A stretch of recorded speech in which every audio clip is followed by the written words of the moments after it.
This is Romney and Obama going at it. Here's Romney and Obama sitting back there. Price of electricity is up.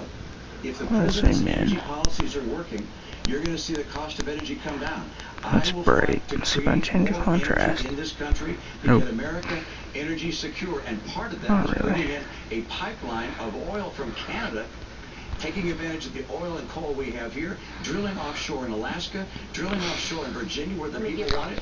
Those things will get us the energy we need. Mr. President, could you address, because we did finally get to gas prices here, could you address what the governor said, which is if your energy policy was working, the price of gasoline would not be $4 a gallon. Well, think about what the governor just said. He said, when I took office, the price of gasoline was $1.80, $1.86. Why is that? Because the economy was on the verge of collapse. Because we were about to go through the worst recession since the Great Depression. As a consequence of some of the same policies that Governor Romney is now promoting. So it's conceivable that Governor Romney could bring down gas prices, because with his policies we might be back in that same mess. What I want to do Debate. is to create an economy that is strong and at the same time produce energy. And with respect to this pipeline that Governor Romney keeps on talking about, we've built enough pipeline to wrap around the entire earth once. So I'm all for pipelines, I'm all for oil production. What I'm not for is us ignoring the other half of the equation. So for example, on wind energy, when Governor Romney says these are imaginary jobs, when you've got thousands of people right now in Iowa, right now in Colorado, who are working, creating wind power with good-paying manufacturing jobs. And the Republican senator in Iowa is all for it, providing tax credits to help this work. And Governor Romney says, I'm opposed. I'd get rid of it. That's not an energy strategy for the future. And we need to win that future. And I intend to win it as president. Romney's jumping in. He actually got the first question, so I get the last question, last answer on that one. Actually, in the follow-up, it doesn't. I'm going to give you a chance here. I promise you, I'm going to. And the next question is for you. So if you want to, continue on, but I don't want to leave all these guys sitting here. I don't have a policy of stopping wind jobs in Iowa, and that they're not phantom jobs. They're real jobs. Okay. I appreciate wind jobs in Iowa and across our country. I appreciate the jobs in coal and oil and gas. I'm going to make sure that taking advantage of our energy resources will bring back manufacturing to America. We're going to get through a very aggressive energy policy, 3.5 million more jobs in this country. It's critical to our future. We're going to move you along to taxes. We're going to move you both along to taxes over here. And Obama gets cut off. Governor, this question is for you. It comes from Mary Polano. Sorry. Governor Romney, you have stated that if you're elected president, you would plan to reduce the tax rates for all the tax brackets, and that you would work with the Congress to eliminate some deductions in order to make up for the loss in revenue. Concerning these various deductions, the mortgage deduction, the charitable deductions, the child tax credit, and also the, what's that other credit? You're doing great. The education credits, which are important to me because I have children in college. What would be your position on those things, which are important to the middle class? Thank you very much.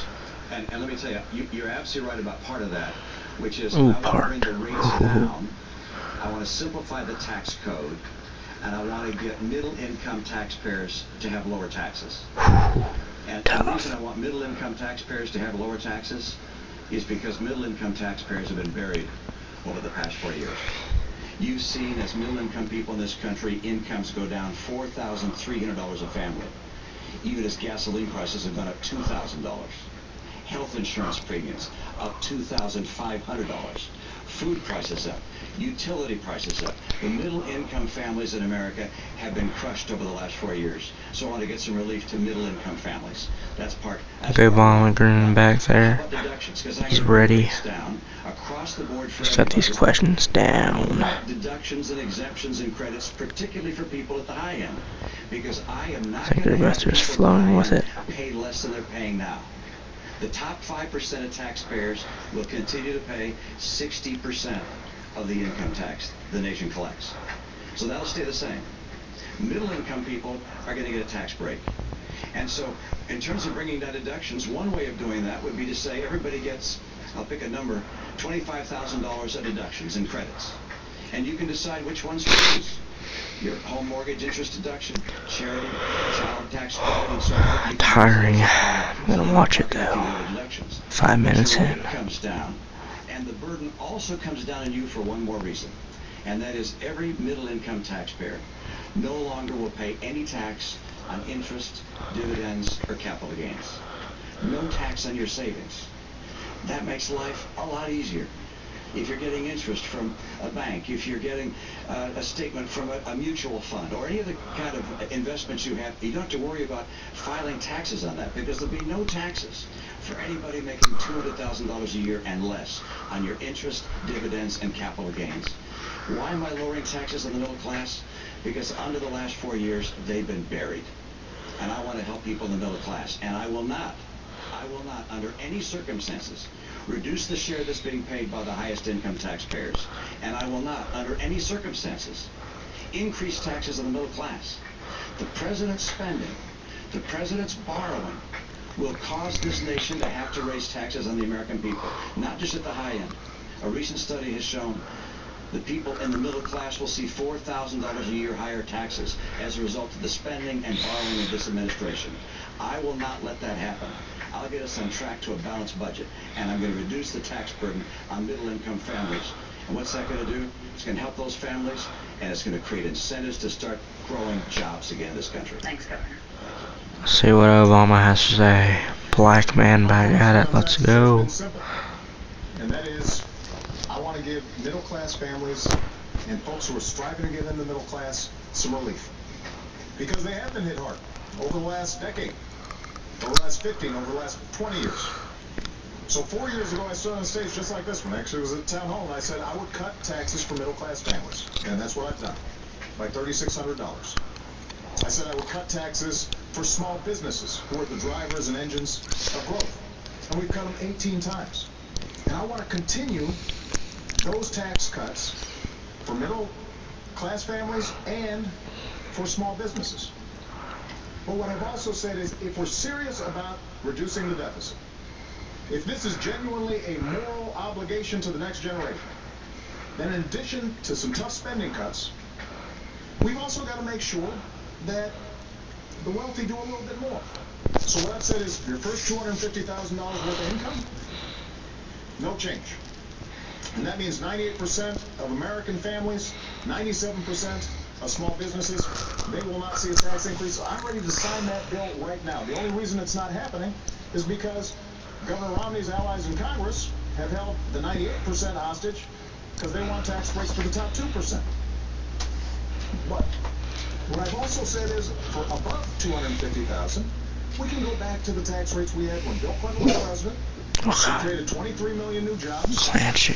That's part of what took us from deficits. It would be good for our economy and it would be good for job creation. Now, Bye, Clance. Have fun out there. He was on 60 Minutes just 2 weeks ago. And he was asked, isn't it fair for somebody like you making $20 million a year to pay a lower tax rate than a nurse or a bus driver, somebody making $50,000 a year? And he said, yes, I think that's fair. And then he said, I think that's what grows the economy. Well, I fundamentally disagree with that.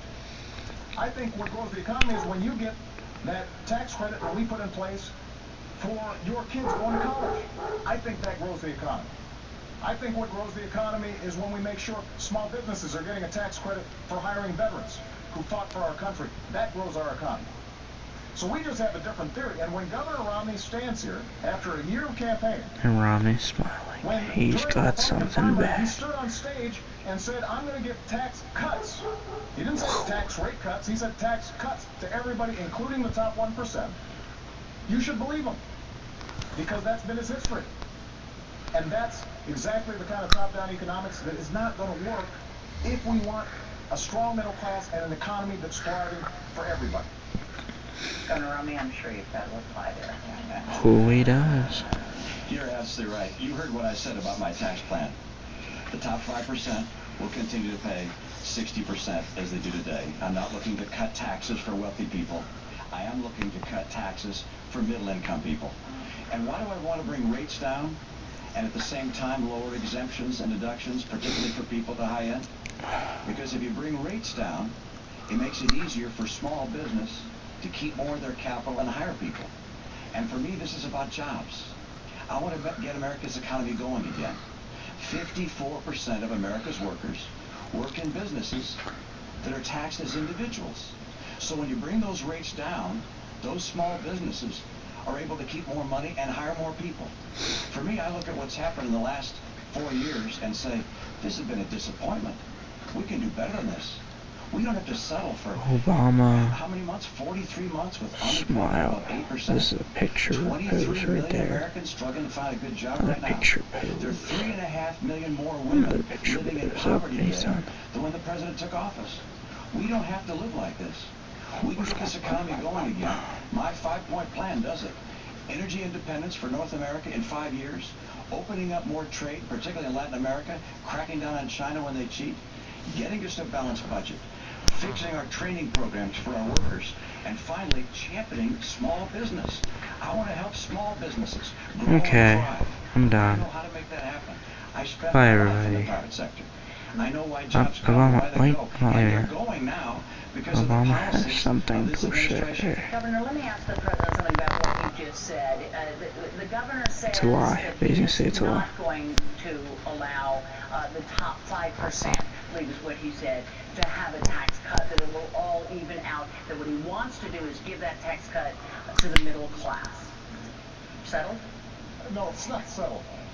Look, the cost of lowering rates for everybody. Hey guys, this is Chevy Maras Fast 572. Presidential debate 2012. Have a nice day, evening, and goodbye.